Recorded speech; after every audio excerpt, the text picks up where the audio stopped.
right, folks, a good evening to you. Welcome to another date on the Journalist Hangout Show. I am Citizen Jones Hussein.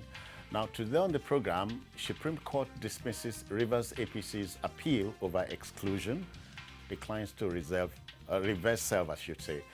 KATSINA Governor MASARI raises alarm, says bandits have taken over parts of the state.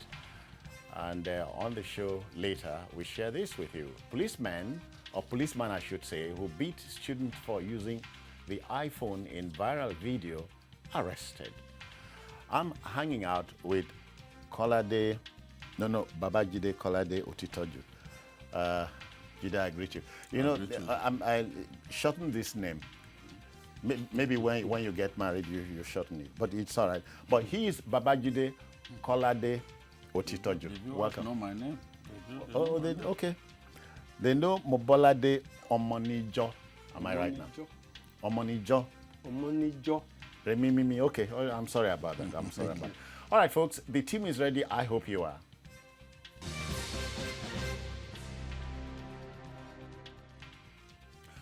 On January 31st this year, the INEC published a list of governorship and House of Assembly candidates for the Rivers State APC. Patently missing from that list were those candidates of the APC, if you heard what I just said. When late last year the electoral umpire spiked the Rivers State from the 2019 polls, we knew the battle was going to move to the courts. But just yesterday, the apex court in the land foreclosed any chance of the APC in the state to challenge the outcome of the 2019 general election in the Rivers State. The decision of the 7-man panel of the Supreme Court justices, led by acting CJN Justice Tanko Mohammed, was unanimous. To the Supreme Court benches, the decision was final, and therefore no question of reversing self on it. Jide, we saw this coming. We saw it coming. Yes, certainly. Before now, they had also, the same APC members in Rivers State had tried to get the appeal court to even reverse a decision made by the apex court in the most ridiculous manner. And the appeal court, let me read a bit of what the appeal court said. It's one of the most angry and stinging rulings I've ever seen. He said, that was the appeal court back then, in the last week of February.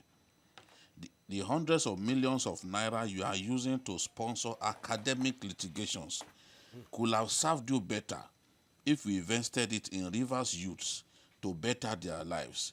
It's better to spend your money that way than to fritter it away in the hope that it can enable you to reap where you didn't sow. It's even against the word of God to make an attempt to reap from where you didn't sow. This court will never lend its powers to you to achieve that ungodly desire. You are a product of illegality. Delegates voided twice by a competent court of law. Delegates who emerged from nullified congresses purportedly voted for you as inchoate governorship candidate of Rivers APC. How could those delegates have placed something on nothing and you expected it to stand? Your case is worse.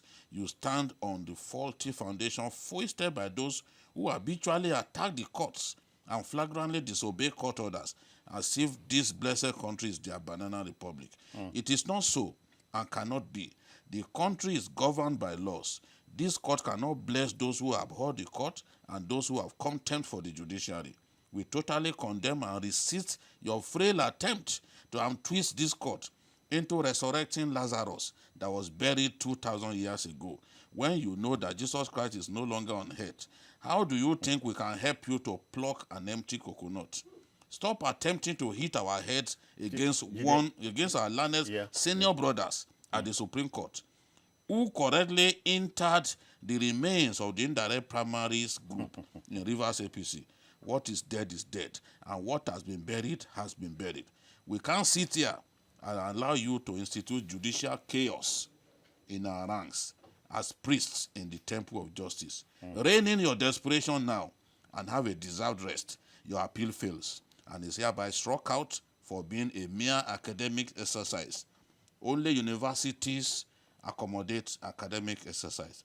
Courts of law don't do it. Oh, come on. So that was back then, around the final week of February. So what did anyone expect? Because these attempts at getting the Supreme Court, getting the judiciary to reverse itself on judgments that it had made is ridiculous. Remember that Andy Uba tried to do the same thing when Andy Uba was sacked as governor of Anambra State. Yeah. He now went in a clear case of abuse of court process, went to the same Supreme Court and filed an application seeking the Supreme Court to revert itself. Who does that? This is exactly what the Toye Cole and others attempted to do. And of course, is their lawyer, Jubrin Kutepa, the man from Kogi State, said, look, when the appeal court gave that ruling, it was merely, he described the appeal as merely an academic exercise. But Mohammed Tanko, the acting CJN, who led the seven-man panel, said, no, your appeal is defective. I agree with the PDP lawyer that your appeal is defective, and his pronouncement was clear. The appeal fails. Mobolade, mine is, so that the viewer can catch up now. We go back to where it all started. When the INEC gave the APC in Rivers the yellow card, at this hangout, we were wondering if it could go through. But it went the whole hog and gave it a red card. So you could say at that point, the APC made a mess of boiling an egg. Even Tell a Nigerian politician, boil the egg for 5 minutes, it keeps boiling until goodness knows when. We'll do that for 10 days. Yeah. Well, even then, I said that I was happy with the decision of INEC because it shows they have courage. It shows that we could have some confidence in them. Because the ruling party, it is not always very easy to take a decision against the interest of the ruling party. And they did, not only in Rivers then, but also in Zamfara. And they made it clear. The only thing that could change this is judicial pronouncement. If the judiciary says no, it is no. If it is yes, we will abide. Because we are law-abiding, we are a creation of the law. I agree absolutely with what has happened. It shows that henceforth, everybody knows that you cannot treat the judiciary or the laws of Nigeria with frivolity, with contempt. You could not just look and say, we can do anything. It does not matter. So many times we kept running upstairs to get some reversal of what was very clear. And yesterday, the Supreme Court was able to tell them that this is defective, it is incompetent. It's defective, it's incompetent. Yeah. And even if they are rushed to do it, even on the prayers that they put before the Supreme Court, they mentioned the appeal courts. And the lawyer of the PDP was able to point that out, that, look, there's no prayer before this court anyway. No? So some of these things, we should be able to know when you have got to the roadblock and say, well, this is the end of the road. Yeah. But you keep going and you want a reversal. You can see the writing on the wall. No, it was if you are not obvious. blind to see. It was obvious. It's only that they don't give up. They feel that you can untwist. And that when you untwist, there's something else, something will come out of nothing. No, it doesn't work like that. For once, I should not work like that. For once, we're talking about strong institutions. It starts from a small building block. So the INEC, for once, told you it can be done. Yes, because you see, INEC was also trying to protect itself and ensure that it didn't embark on a wild goose chase, because someone could go to court and render every action of INEC in respect of Rivers State, in respect of the governorship and House of Assembly election in Rivers State, a nullity. So INEC was also trying to protect itself, because we've had elections cancelled in this country just for the fact that a party's logo was missing. So INEC was trying to follow the rules. INEC was aware of what transpired, what the court said. Don't go ahead with those ward congresses at this stage. And once you go ahead, you ignore the decision of the court, and then you went ahead and conducted primaries and all that, anyone could go to court to say, look, the primaries, the World Congresses and the rest are products of illegality, because a competent court of law had told them, wait, do not do these things for now. You understand? Yeah. So all they needed to do was just wait. Wait until the court resolves the matter, either in their favor or in favor of the other party. Yeah. In any case, what were they even fighting about? If not simply elephant-sized ego on display. You are from the same party. And I think that political parties should learn from what has happened in Rivers. Yeah. Individuals within parties cannot be greater than the party. We hear the party is supreme. Cannot be greater than the Yeah, whole. you cannot, the part, as someone just said, cannot be greater than the whole. Yeah. You exist as a powerful person because that party exists. Exactly. You exist as a powerful person within the party because the party itself exists. So by the time you want to elevate yourself over the party, then something is will wrong. give. Yeah. Something is wrong. So, and increasingly in our politics, we've seen impunity dominate things, dominate our politics. We seem not ready to learn. Because when you look at what happened in Rivers, why did the Supreme Court give that judgment that favored Amechi, that provided Amechi with what he did not even ask for? Exactly. Because Obasanjo, in demonstrating that he was the king President Obasanjo, in demonstrating his propensity for impunity, decided to overrule everybody. The process and the system. The process. Yeah. And Amechi told the court, see, declare that I am the winner of the primaries of my party. But at the time when Amechi gave, when judgment came for Amechi, events had overtaken the whole matter. And a winner, Omehia. yes, Omehia, his cousin, had even emerged as governor-elect. On the platform of PDP. Yes. Then the judges now said, well, to teach a lesson that impunity does not pay. You, Amechi, since you won the primaries, then Omehia, you are fired. Amechi, take over as governor. That thing incensed the president at that time, President Yar'Adua, and he said, look, our courts are not Father Christmas because Amechi didn't ask to be pronounced governor. He only asked to be declared winner of the primaries. But in the wisdom of the Supreme Court judges, who wanted to underline the need for us to banish impunity within the system, decided that, okay, we'll take this a step further. You are the candidate of the party, and since people vote for party, you are deemed to have won the election. So now the same state where this happened, we've seen impunity being recreated, being demonstrated again and again. So and the big man syndrome, all over. So knocking impunity is key here. Very important. Do you see us going the whole hog? Well, I cannot say I see anything at the moment, but at least it's good that we have taken some tentative steps. We've taken some tentative steps, and people should begin to pick up the right lessons that what has happened in Rivers to the APC, to the ruling party at the national level, to the leader of the APC in the states, and factionalization and all that, if you do the same thing in your own state, the same thing will happen to you. So people should begin to respect the judiciary a little more. People should begin to know that institutions exist for democracy in our land, and that it's in the interest of all that we should follow rules, we should follow the process, and we should respect the system. Because the rules are also drawn by politicians. They are drawn by politicians. In most cases, they don't think that will apply to them later.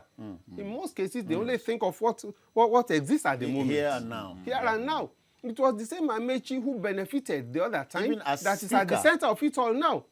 as Speaker and then as Governor. As governor. You He know. was the one that benefited from all the shenanigans of the Obasanjo days, and now we still have this. So, Judy, we must underline building institutions, and this is the time. The political establishment is an institution. It behoves politicians themselves. When they behave like this, you get the impression they are like fish out of water. Remove them from politics, and all is gone. Yes, because they think it's all about them. It's the Nigerian politician thinks that it's all about him. And when you don't think about the collective, you simply think about yourself and the benefits that can come to you, just you, or maybe members of your family and your closest cycle of friends, then you are digging your own grave politically. A lot of them do not see this. If you've been following from 2016, some of what happened in Benue, I mean in Adamawa and Benue, I had been warning the APC on this program that the APC will lose those states because of self-inflicted crisis. Self-inflicted. And the leadership didn't do enough at the time to try to bring the contending groups together and let them realize that impunity does not pay. You remember, even for, if not for Vice President Oshibajo, APC didn't want to do an elective Congress, elective National Congress. It was Oshibajo who raised the alarm that, look, if we go ahead and give extended tenure to the Oyegun-led leadership without any form of election, as demanded, as stipulated by in the Constitution. Even the Constitution, someone could go to court and everyone who emerged from that faulty process could lose out. The party could lose out at the end of the day. And the president saw reason in Oshibajo's argument, and other people too. At that time, like four arrogant governors were pushing that, no, it wouldn't happen, it wouldn't happen, it wouldn't happen. But reason prevailed in the end, and they had that elective Congress. Yes, where the convention where the current national chairman and a few other people emerged.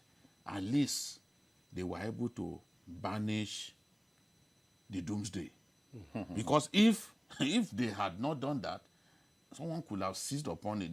The rival party, PDP, could have seized upon that. And everyone would have. I'm certain that at least within them, they would have been monitoring it. Let's see what these people want to do. And at the end of the day, reason prevailed. And they have what at least no one can go to court and challenge. The winners emerged from the National Convention. Mobolade, we now can talk about the bench instilling confidence gradually at this rate. You cannot wish the Nigerian bench away anymore. No, you can't. Easily. I think from the beginning, the bench has always tried to do that. Remember that under the same President Obasanjo, he tried to do whatever he liked with his deputy. Today's Alhaji Atiku Abubakar. And the court had to come up and say, no, he was elected with you. And you cannot come up with any kangaroo commission of inquiry and say on the strength of that, he stands removed. No. So at different junctures, we just mentioned that of Amici in Rivers State. The court had always tried to come in at very critical moments to instill some confidence. They could do more. They could do better. We look forward to them doing much better. And maybe when they have some bad eggs, showing them the exit door. But we cannot say they've not done anything. They've done more. They've done much. Judy, I'm looking at the pressure on the apex court, if you like, the appeal court. There are pre-election matters dating back to 2011, about 11 of them outstanding at the Supreme Court. So this is when we need all hands on deck because the judges are Nigerians. Yes. We should be able to trust their judgment, their sense of judgment. They say after God, it is the Supreme Court. Yes, yes. And I always talk about Justice Antonio Nagolu's pronouncement that judges are representatives of God on earth. Because a judge holds the power over life and death. Life and death, yes. Yes. He can decide to sentence you to death even when you are not guilty. You know? So he was preaching that judges must be above board. Judges should not be corrupt in any way. And I could remember that he was particularly angry with the former Chief Justice of Nigeria, Okay. who decided not to punish a lawyer who came within the four walls of his court and accused him of corruption. He said, what is going on? This lawyer who had the temerity to come within the four walls of your court and pronounced you a corrupt judge, why didn't you commit him to jail? It didn't happen. Justice Anagolu is dead. But at least the world will not forget him because of what he stood for. The judiciary is no longer what it used to be. We are not even producing the kind of erudite and extremely articulate and brilliant judges of old. We are not getting what the feedback that we get from the judiciary is just not good enough. What you have is inconsistency in terms of judges giving even judgment when they do not have jurisdiction. For example, giving conflicting judgment on the same matter. Courts of concurrent jurisdiction giving conflicting judgment on the same matter. That is common at this time. And that is why a lot of us want that the judiciary sanitized. If we do not sanitize the judiciary, its role as the last hope of the common man, it will be difficult for it to play that role. We don't want a judiciary where it is the rich man alone that prevails. The judiciary should be for everyone, whether you are rich or you are poor, whether you are influential or you are just you just belong to the Lazarus stratum of society.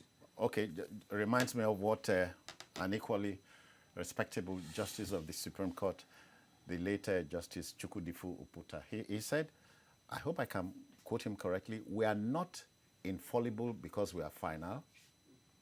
We are not final because we are infallible. We are infallible because we are final. I don't know if so it takes more than sheer guts, because when a justice is trying a felon, he himself is on trial. And so I think at the turn of the 21st century, we must look at the court as the arbiter we can always trust, especially in our country. There's the chance for a new beginning, or don't you say? There is the chance for a new beginning. I agree with you because of the importance of that arm of government. Yeah. All the others, they can always rake up one thing or the other. You have the executive and the legislature.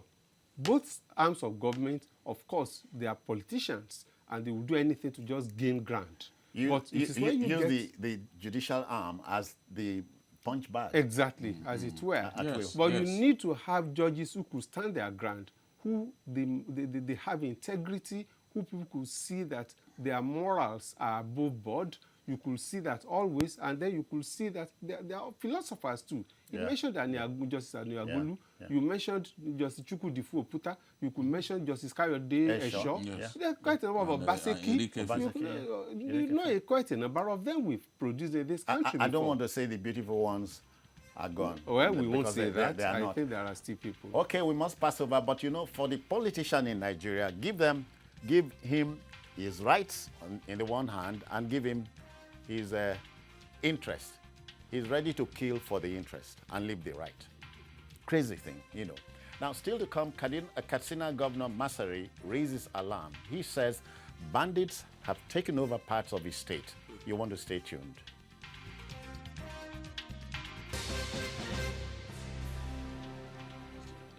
All right, folks, let's keep it going. You know, the British historian and father of scientific history, I'm talking about Henry Thomas Buckle, said, and I believe him, society prepares the crime, the criminal commits it, end quote.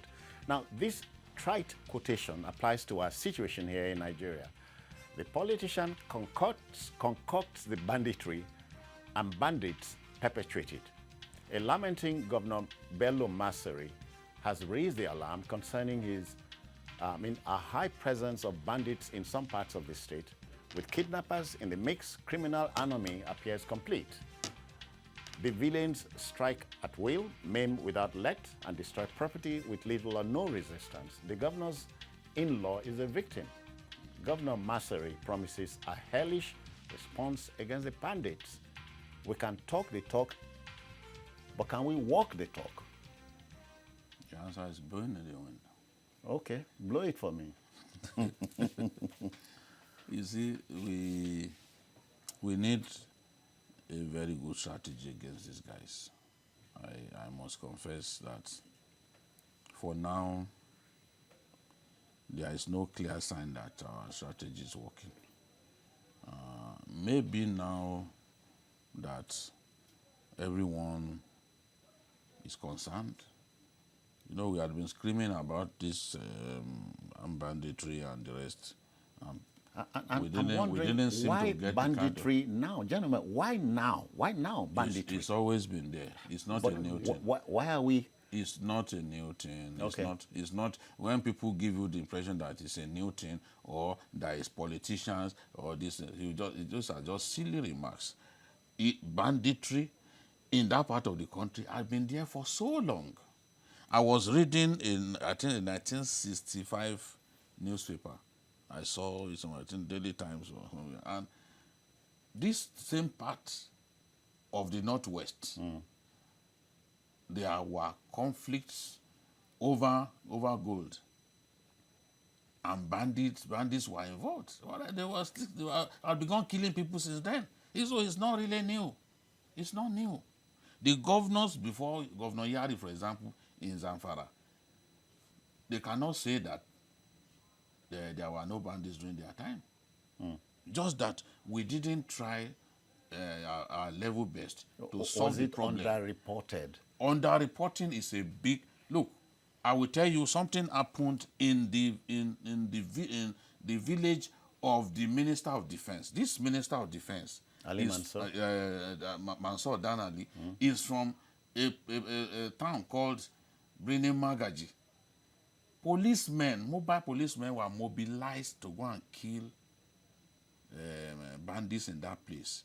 They slaughtered dozens of them. They destroyed about 7 Hilux vehicles that they brought. The slaughter. Dozens. Organized more than 50. banditry. Wow. But did you read it in the newspaper? A lot of the killings just go on unreported. I'm telling you. This is what happens. Either in Katsina or in Zamfara. Even some of the killings going on in Birnin Gwari don't get reported. It's just not possible to report everything. Because a lot of those villages are even inaccessible by road and all that. I've been to that area before, where I had to, a journey of that ought not to be more than 15 minutes took me 3 hours. So that's why sometimes when they are killing people in those villages, before the police get to the scene, those guys had finished. The birds will have flown. It's not just simply because our security agencies don't want to get there. It's because those areas are not really accessible. A lot of those areas are not accessible. So for Masari now, why I think that we must come up with the right strategy is because as we descend on them in the Zamfara area, all the local governments that are contiguous to Zamfara, about 8 of them, in the firing line. Katsina, they are running riot in those areas already.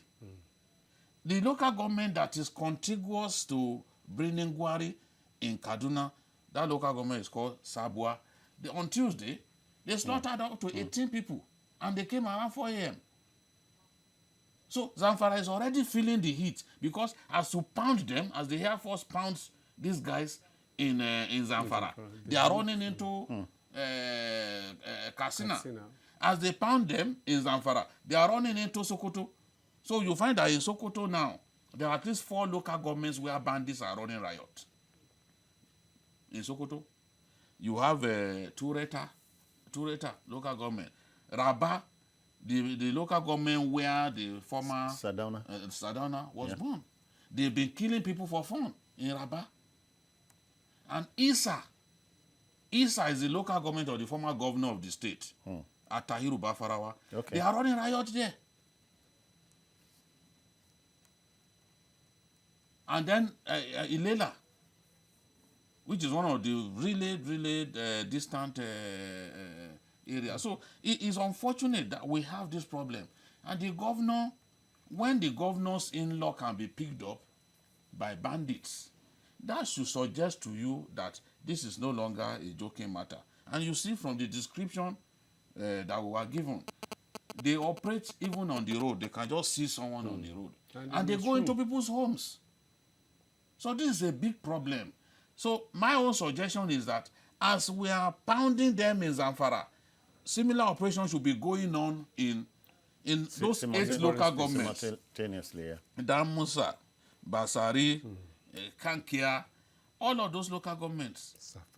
Safana, all of those local governments where they are harassing people in KATSINA. There must be simultaneous joint military and police operation in those areas, so that there's nowhere for them to hide. It's not a case of simply running away from the firepower of the military in Zamfara and going to KATSINA to kill people. Yeah, but Mobalade, mine is, most times we propound theories like this to counter these things, and we you keep them in a public place. If you devise countermeasures, why mom should be the word? Go ahead and do it, and then we can begin to I don't know if you see where I'm coming from. It's like the police are chasing a criminal, and then they blare the siren, and the criminal knows they are coming, and he bolts. That even the criminal has left, and you say that, I know you are in that place, we will be coming for you tomorrow. And you think by the time you come tomorrow, he will be waiting for you. That's what the army is doing in Jakana now, in Borno State. Yes, in Borno. They relocated the people. They said they want to launch a big onslaught against Boko Haram. So they relocated people from Jakana. Of course, they will know you are coming. Because we've announced the military operation. But it's unfortunate, like Jide said, banditry is not new to the Northwest. We can still remember 1981 when you had the KATSINA issue in Kano State. We've always had things like that: riots, religious upheavals, banditry, and all that. They've been there. Even cattle rustling is not a new thing. It's always been there. But maybe those people feel more, they are more dastardly now. They feel emboldened. They are able to come forward and say, well, we can almost get away with nothing. With anything, as it were. So they're able to expand their territory, they're able to take on the states at will. And the governor of KATSINA State, you say he has promised them hellish time. He's not in a position to promise them anything. He's not even in control of the security architecture. Is the chief security officer of the state? Well, by name, by appellation. Yes. Okay. I hear you. Jide, but is it possible to look at a little something away from the major topic? Mining. Mining is on the exclusive list. Yes. If mining activities, legal or illegal, are also a reason for this wahala, why not liberalize mining? I don't know if you get what I mean here. It's on the exclusive list, but around this country, there are many precious stones. I hear in Osun State, illegal mining is going on. Everywhere. And so until something breaks like this, we don't talk about it. Well, there are, I'm totally opposed to the notion that mining is the cause of this crisis. Okay. It's a lie from the pit of hell. They talk about shutting down those mines, partly because of the big military operation that they want to carry out in the area, so that people don't get, miners don't get caught in the crossfire. Because I know that there are, some of them are not illegal miners. Okay. And I've mentioned on this program earlier this week, I mentioned big Nigerians like General Gusau, General Abdulsalami Abubakar, who have mines in the area. So it's not possible to say those ones they are doing it illegally. No. So no, I haven't said, but people, you get to hear about illegal mining. No one is saying that illegal mining is not happening. It does happen. I'm saying that this banditry is not simply because of mining. Okay. And I've listed even local governments that do not have gold deposits. Okay. In that same Zamfara, Shinkafi, for example, is one of the most badly hit local governments, and they don't have gold deposit. If we're talking about that, those 8 local governments in KATSINA, where they are slaughtering people for fun, for which the governor is worried, they don't have gold deposit. Mining is not happening in those places. Okay. In Gwari, in Kaduna, where they have been killing people for years. I once got a reporter to do a story there in 2013 over the activities of cattle rustlers. Okay. They do not have mining sites or platinum deposits. So it's not related. The thing is, this is just pure banditry. People think that, well, they can seize fellow human beings and then ask for ransom. People believe that they can attack an entire community, seize up to 300 men and women and demand for huge ransom, and they will be paid. People think that they can go to a community and say, see, we are coming for you. We are coming to burn down your village. Unless you deposit so millions, we will not leave you alone. And the people will be running scatter to try and raise the money. That is what happens in Zamfara. And when they don't raise the money, when they don't raise the money, they will come. This is come. what is happening. You know, when I went to the village in Zamfara called Dansabao, the people, they don't, in any case, no mining was taking place there. The people told me that they came to steal their cattle. That after killing their people, and they raided for like 8 hours. After raiding the place on challenge. Look, if it took me 3 hours to access a community that shouldn't have taken me more than 15 minutes from Kankara in KATSINA, you can imagine how long it would take for security people to get to that area. And that's even now that the governor has even made the area a little passable. You understand?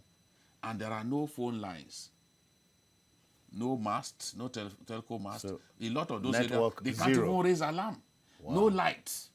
The people are just there. No, in those areas, in a lot of those communities, no presence of government. They don't have lights. They don't have means of communication. So once they are being killed, they are just on their own. It's good night. So this is what these guys are capitalizing on. They are making money from kidnapping, from cattle rustling. This is a lot of the killings are not related to mining in any way. Okay. My own suspicion is that we want people to leave those mining sites so that the military can have the whole area, because in truth, some of the worst hit areas, like Zurumi, they are actually areas where mining are taking place. So if you want, you cannot defeat banditry in Zamfara without targeting Zurumi, because they've killed more people in Zurumi in the last 6 months more than any other place, and they have gold deposit. So let the miners go, so that the military will know that yes, the people that we want to fight, it is we and them. They call it strafing. Yes, so that there will be no sympathy of any sort. Nobody, no innocent person will be caught in the crossfire. I guess that this is one reason behind the decision to say, okay, miners, you can go. Not simply because of these killings are related to mining. Okay, Because even the local government that we talked about, even in Sokoto, where these bandits are also operating, there are no gold mines. Mubola, but mine is the daring. The daring. Yeah. They come, the free will. That's the And point. so you're wondering. That's the point. You wonder sometimes, where is the state in all this? Because the essence of having the state is to be able to maintain order, is to be able to secure lives. It's the primary responsibility of government to secure lives and promote the welfare of the people. So it is unfortunate that at will you have bandits who could strike, who could enter into people's bedrooms and pluck them in broad daylight and take them away. You know, the other time we had a bishop who was moving from Sokoto and towards Katsina with his family, and they just waylaid them and they abducted. No, so you have some of these things happening every day. It's not even all of them that get reported. It's impossible to keep pace. Yeah. To keep pace with the with how these things are being generated every day. It spreads across a number of states, a number of local government areas. How do you keep pace with them? All right. This is not about making new laws now to attack it's these not about things. making new laws. Security folks across board must have their answers to this scourge, because it's a way of keeping investors away. You know, it scares investors. Yes, I don't see who would want to go invest in a place that is not safe. I don't see how. And you see all the efforts that are being made are being sabotaged by even residents of those communities. The bandits have superior intelligence to our security agents, because residents of those communities tell them about troops movement. That's why you find that bandits will go and strike on the highway, Sokoto Zamfara highway, block people. But you will never, when soldiers are patrolling the area, they will never do that, because people tell them about movement. And I can see now that the army is threatening people. I think they even arrested some informants, some informants to bandits, and they are threatening traditional rulers, because traditional rulers are also involved. Governor Yari is known to have dismissed at least 9 traditional rulers who were said to be working in cahoot with bandits. Jide, so we are dealing with organized banditry. Yes. Organized. And everyone, the reward system is effective, And such that the informant gets paid, every other person that is involved gets his own reward. Cut. Okay. Well, the viewer must understand that at this hangout, what we do is we provoke the debate, offer our humble suggestions and so on. The debate must continue. Okay then, you know, my proud EBBO folks have an enduring proverb that translates to mean, while you go after the hawk, you chide the mother hen for exposing the chicks to danger. Let me say it in EBBO. Atanganon yurunen, atanganon lukbo. As they talk to the king of fowl, talk to, as he warn the hawk, talk to mother of the chicks to keep them safe. Okay, so in Delta, You want us to do it in Yoruba? it's also in Yoruba. oh, you have a Yoruba. Yes, we will tell you. No. Okay, your Yoruba is warped. Let him give you the Yoruba version now. Ká kọ́kọ́ lé kọ̀lọ̀kọ̀lọ̀ jìnnà ná ká tó bá díẹ̀ wí. In other words, both you've chased away the hyena or whatever first, then you come back to the fox first, then you come back for the hen and say, look, why were you playing there? Good. So let me go to the story. In Delta State, a supposedly innocent student, innocent in brackets now, with an expensive iPhone and who was manhandled by the police in a viral video is having the last laugh. The offending cop has landed in hot water as an orderly room trial has commenced. The unnamed officer was heard in the video as lamenting that after 13 years in the force, he's only able to afford a 15,000 naira phone, cheeky, you know. Wait a minute. A Delta University student with an estimated 250,000 naira iPhone. Am I missing the point here, Jide? So, are you saying the fowl and the hawk? Yeah. We are showing you something. Just watch them. No, Allah.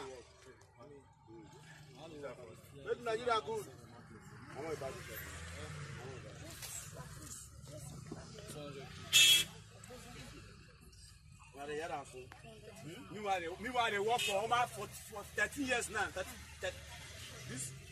This year, June, will make me 14 years for service. Never get money to buy 250. Now 15,000. Now 15,000. 20,000. Good afternoon. Come, carry your bag. Carry your bag. I said carry your bag. Come down. We are to go outside. Who get this bag? My bag. You come down first. Now I see your face very well. Okay. Pictures don't tell lies, they tell stories. You heard him? Yeah, it's unfortunate that... But I sympathize with him. 14 years, you don't get money by... Oh, okay, you know sympathize. Did they go on? No, the thing is, people choose the careers that they want to pursue. He chose to become a policeman. Yeah. And being a policeman in Nigeria is not like working in an oil farm.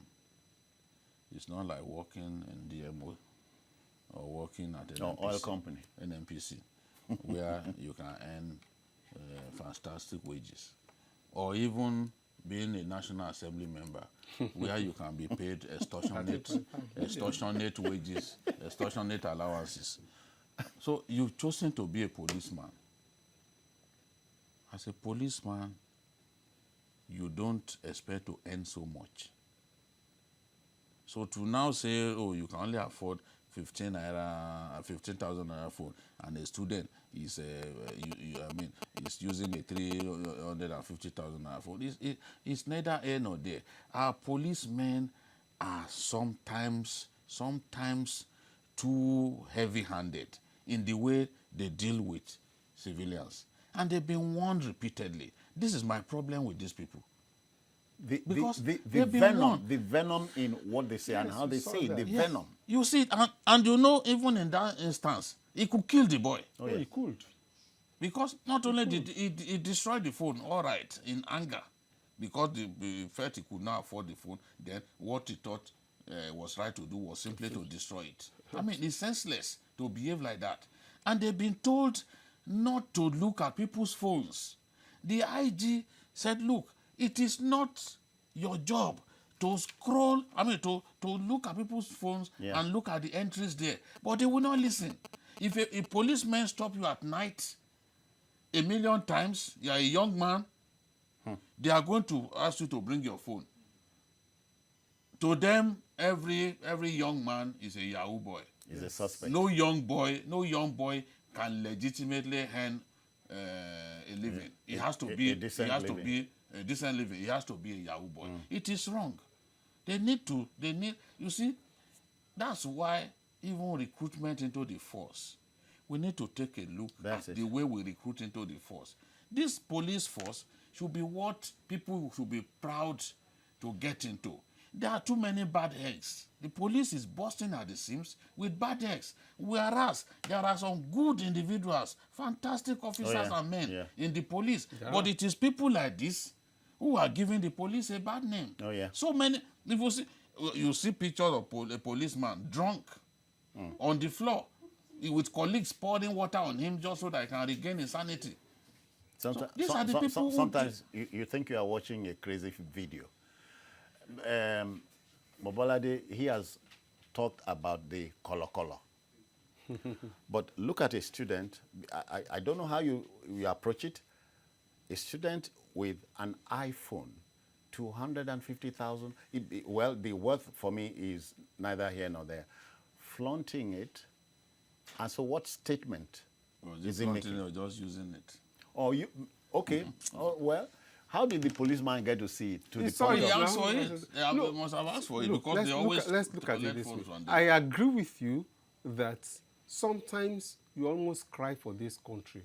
No, my son was in a private school, university, and he was telling me one day, some of my classmates, they are on 200,000 naira allowance monthly. Yeah. And you wonder, what kind of parents, what are they exposing them to? When they leave school, what kind of job will they look forward to taking, and how much will they be paid? I think about that, but it has no link whatsoever with a law enforcement agent becoming a lawbreaker. With a law enforcement agent becoming, crazy in the public space unnecessarily. No, we can't link it. It's impossible. I think that parents really should instill discipline, because discipline should start from the home.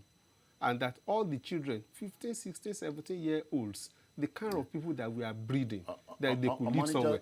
But what it has you have nothing just said, to do with the police. a great many parents will indulge their children all in the name of loving and showing love. That is not love. No, your son told you, Daddy, some of my mates earn as much as 200,000 naira.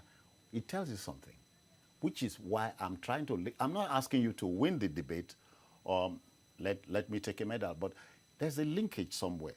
When we were growing up, you didn't own anything that was not yours. No, see, I'm telling you. No, see I the agree point with you. I'm I making. agree with you. So it's a two-way street. If the student used a 10,000 naira phone, we wouldn't be here discussing it. I agree. That's why I said that I have my problem with some of these things, because some of those children, if you have 200,000, you must spend it on something, and the kind of things they spend on, they even bother on the criminal. Phones are. It's not just about the phones really. Are among the things that young people covet No, most. yeah, I'm saying that even beyond phones, some of them are in school. They have cars, they have their expensive cars, and they even have rooms outside. The money will be spent. They organize parties, and a number of things come from such parties. As it were. So I have my problem with that. The kind of society we are building, we don't know where it's heading for. A lot of things are changed. No, I agree. But then, if you're a law enforcement agent, it's no license for any law enforcement agent. No license. He has no reason to. He had no reason to lose his head, because that is exactly what has happened. And the hunger for extortion. Yes. We have to do by the police. We have to do something about it. Recently, they raised their salaries because there are of issues all about these motivation and all that. You know, that the police is not funded enough. Yes. I'm happy that that bill has been passed. Hopefully, the president will give his assent so that the police can now be better funded. And the better funded, you pay them the right wages, you give them their uniforms. They shouldn't use their own money to be buying uniforms. You pay them their transfer allowances every time you transfer them, because I've not seen an agency of government where transfers are recurrent as we have in the police, yet you don't pay them their allowances. And security kits. But I don't want to be misunderstood. I'm not using this to justify the aberrant behavior of that young. But even in in punishing this individual, we must not forget that we need the bigger picture. Yes, we must look at the bigger picture. Yeah. We need to fund the police better. We need to do something better for them, for their welfare, because they are the ones who protect the rest of us. Absolutely. Otherwise, we'll just unleash angry animals on our streets, and they will just be beating people up for no reason. All right, I hear we must go. So the debate must continue. But, gentlemen, it's a week to Good Friday. Yes. So do you have big plans? Do you know what it means? No. Tell us one by the one. big plans that you have. Tell us what plan do you need? No, it's me who asks you the question. You can't always be the one asking questions. It's me who asks you the question this time. I am saying, as a Christian, as Christendom begins to wind down on the Lenten season, think of you first. Think of country. It's important. They go hand in hand. Don't just be an impulsive Christian, because I'm not one. I'm trying to be one. You'll be one someday. I need it. Jide Otitojo, I thank you for your time. Thank you so much. I miss you. Yeah, I heard I you. was away. Yeah. But it's good to be back. Yeah, it's you come back. Knowing that you are taking me out today, it fills my heart with joy. Mobolade or Monijo, don't mind him. He's not Ijebu, but behave like one. Did I talk about Ijebu just now? The Ijebus groomed me. All right, come on, we must go. The Ijebus like Bayo Nonoga groomed me as a journalist. I hear that about the only people where we say when you put money for high tension, they will go take her. Well, I'm not too sure. No. And nothing will happen. Nothing will happen. All right, folks, we must go. That will just about do it for this week. You may also watch the program on other platforms we are going to display on the screen just now. And of course, you must know that we are also on YouTube at youtube.com/TVC News Nigeria. The feedback channel is the same. I am Citizen Jones Hussein. Bye-bye now. Take care of yourself.